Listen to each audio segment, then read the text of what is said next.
Friends, అందరూ ఎలా ఉన్నారు? బాగున్నారా? మేము బాగున్నామండి. ఇప్పుడు మీకు ఈజీగా చేసుకునే టిఫిన్లోకి, దోశల్లోకి, ఇడ్లీలోకి ఈజీగా చేసుకునే ఒక చట్నీ చెప్తున్నాను చూడండి. ముందుగా బాండీ పెట్టుకుని ఆయిల్ వేసుకోండి. ఓకేనా?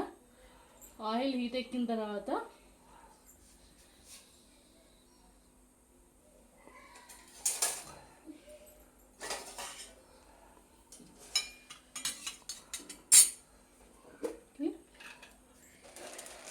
శనగపప్పు వేస్తున్నానండి.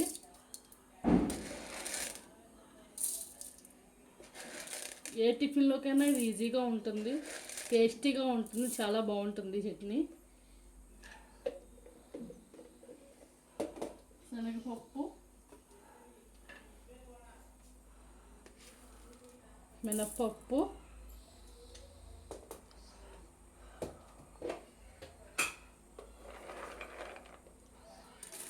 పల్లీలు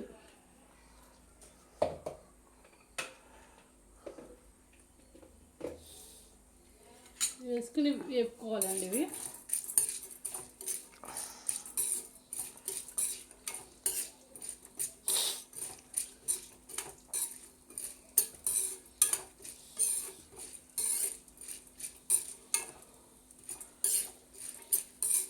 వేగుతున్నప్పుడే లోకి జీలకర్ర కూడా వేసుకోవాలండి. జీలకర్ర,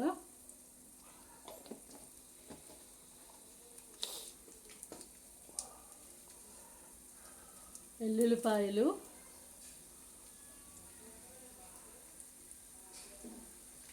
పచ్చిమిర్చి కూడా వేస్తున్నానండి.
దీంట్లో కొంచెం కొత్తిమీర కూడా వేసుకుంటున్నానండి.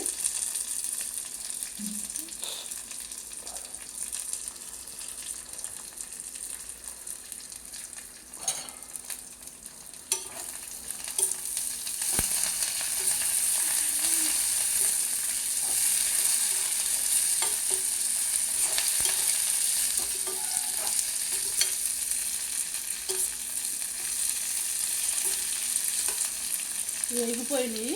స్టవ్ బంద్ చేస్తున్నాను. స్టవ్ బంద్ చేసిన తర్వాత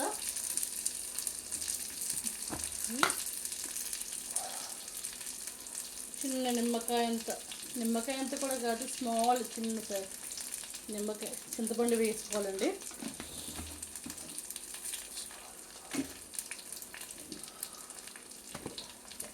దానికి సరిపడిన సాల్ట్ వేసుకుని అవి చల్లారిన తర్వాత మిక్సీ పెట్టుకోవాలండి.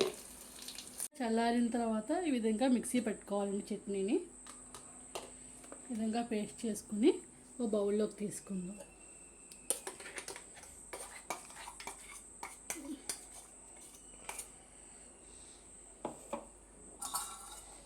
అంతేనండి, ఎంతో ఈజీగా టేస్టీగా చేసుకునే చట్నీ, పీనట్ చట్నీ రెడీ అండి. మనం పీనట్ చట్నీ, ఈ చట్నీలోకి మనం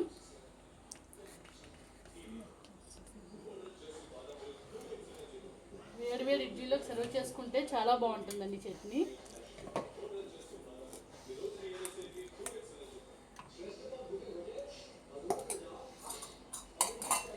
అంతేనండి, ఎంతో ఈజీగా టేస్టీ చేసుకునే పీనట్ చట్నీ ఇడ్లీలో వేసుకుని తింటే చాలా బాగుంటుందండి. ఈ చట్నీ ఇప్పుడు మనం దీంట్లో పచ్చిమిరపకాయలు వేసి చేసాం కదా,